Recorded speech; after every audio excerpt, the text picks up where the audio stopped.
How safe would you feel if your abuser walked free, despite being charged with a heinous crime against you? A question that echoes in our minds as we delve into the tragic tale of Kelly Wilkinson. Kelly, a 27-year-old woman, found herself ensnared in the clutches of a relationship marked by fear and control. Kelly met Brian Earl Johnston, a U.S. Marine, in 2011. Love blossomed, and she made the life-altering decision to cross the globe, moving to America to marry him. For a time, it seemed like she was living a dream. However, the dream soon turned into a nightmare she couldn't wake up from. In 2017, she returned to Australia alone, her heart heavy with the intent to start anew, free from the shackles of her abusive relationship. Yet fate had another plan. The couple reconciled, settling into a new home on the sun-kissed Gold Coast. It was a reunion that was meant to symbolize a fresh start, a chance to mend the broken threads of their marriage. But the illusion of peace was fleeting. The couple separated once again. Brian left the family home, but he left something behind, a lingering shadow of fear that haunted Kelly. By March, Brian was charged with raping Kelly, a monstrous crime he vehemently denied. The court granted him bail with a single condition: he was not to contact Kelly, barring matters related to their children.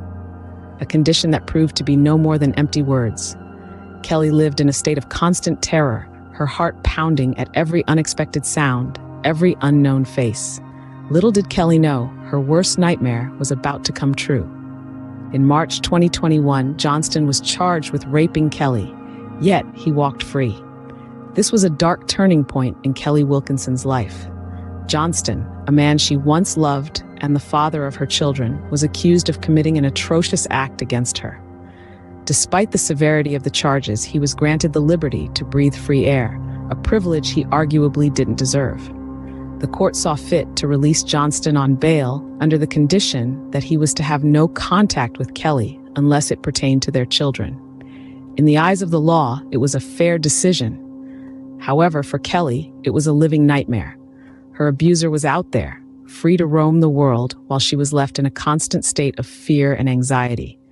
Johnston, on the other hand, vehemently denied the charges. He claimed innocence, painting himself as the victim of false accusations.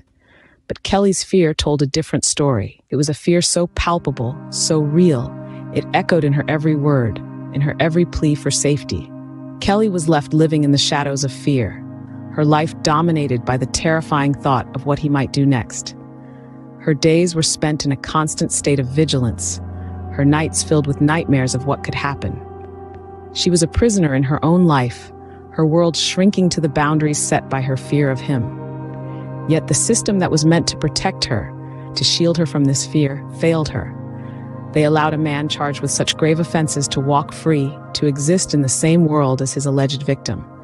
It was a decision that would prove to be fatally wrong. 8 days later, Kelly was dead. Kelly was brutally murdered by the man she once loved, the father of her children. The horrifying end came just 8 days after Johnston's release on bail. In that short span of time, the fear that had gripped Kelly turned into a terrifying reality. Johnston, ignoring the conditions of his release and the domestic violence order against him, committed the unthinkable. He approached Kelly, the woman he was forbidden to contact, and unleashed a horrific onslaught of violence. She was tied up, stabbed in the neck, doused in petrol, and set alight. The same man who had once vowed to protect her left her to burn alive. The emergency services arrived too late to save her. Kelly, a mother of 3, was gone, taken in the most horrific way possible. Johnston, faced with the gravity of his actions, pleaded guilty to the murder of Kelly. The court sentenced him to life in prison with a minimum term of 20 years. This sentence includes the 3 years he already served, which means he will be eligible for parole when he is 55. But this was not Johnston's first time breaking the law.